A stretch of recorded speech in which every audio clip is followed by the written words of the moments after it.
Et justement, on va rester dans le domaine avec les animaux et les tiens, Hélène Gâteau, notre veto, puisque tu veux nous parler des pigeons, mais les pigeons en temps de guerre. Des pigeons en temps de guerre, oui, car il faut savoir que dès les premiers jours de la Seconde Guerre mondiale, le gouvernement britannique a fait un appel à tous les colombophiles pour qu'ils fournissent justement le gouvernement en jeunes pigeons qui pourraient fournir les colombiers militaires. Eh bien, Michel Marie, lui, qui vit à Annelle, il a aujourd'hui 84 ans, il a vécu le débarquement, il est colombophile, il s'intéresse aux courses de pigeons, mais ce qu'il aime aussi, c'est toute l'histoire de ces pigeons voyageurs en temps de guerre. Ici, en Normandie, à quelques kilomètres d'Arromanches-les-Bains, on élève de vrais champions. Angoulême, Barcelone, Pau, Saint-Jean-de-Luz, Nantes, Poitiers. Et j'en ai sauté un petit peu. On était premier au championnat général, premier au fond, premier au championnat de vitesse et premier au championnat de jeunes. Michel ne compte plus ses trophées de course. Sa passion, c'est la colombophilie, autrement dit l'élevage de pigeons voyageurs. Ces champions sillonnent la France pour le plus grand bonheur de leur éleveur. Parti le matin, arrivé là le soir. Et encore avec des zigzags, parce que nous, on dit la ligne droite, mais eux, en réalité, ils font des petits écarts. Chaque matin, Michel commence par nourrir ses petits protégés au fond de son jardin. Allez, rentre.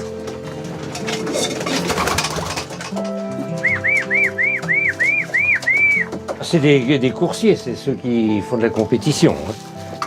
Alors donc, ils sont soignés particulièrement et tout. S'il leur accorde autant d'attention, c'est parce que ces pigeons sont doués d'une qualité exceptionnelle.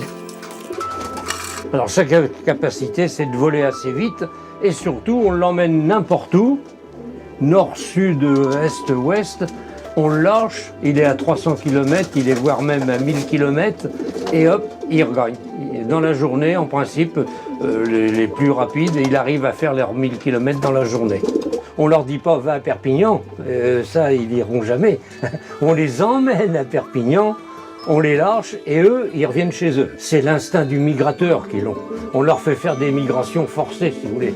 Ce sens inné de l'orientation reste un charmant mystère pour leurs propriétaires. Tout le monde l'a cherché, personne n'a trouvé. C'est un mystère. Et c'est très bien comme ça. Il faut bien qu'il reste un petit peu de mystère quand même. Bien nourris, les athlètes sont fin prêts pour une séance d'entraînement au vol pour garder leurs conditions physiques.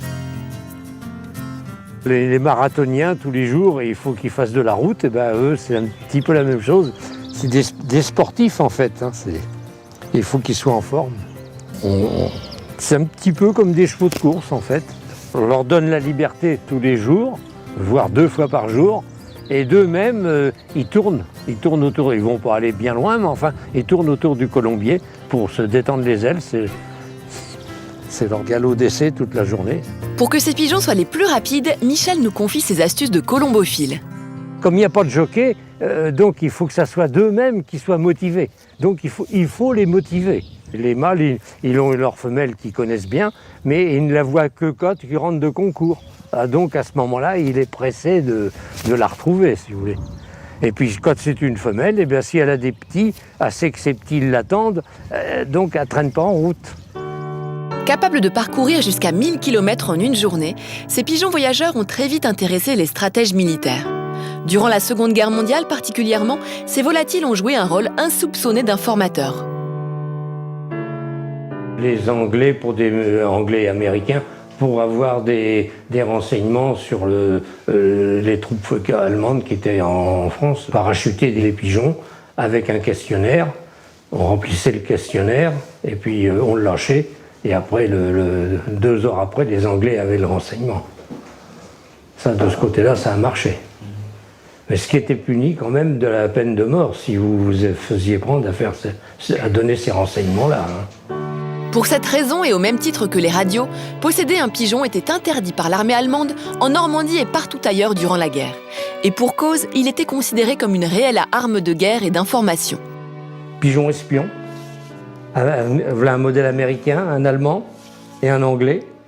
Vous voyez, on l'équipe d'une caméra qui filme. Quand le pigeon il tourne, et toc, la caméra se met en route, si vous voulez, puis elle visionne toutes les positions qui sont en dessous. Un drone en chair et en os avant l'heure. C'est pas l'invention du pigeon, ça c'est l'invention de l'homme, ce qu'il peut en faire. Et de ce que l'homme peut en faire, c'est que c'est pas toujours très reluisant.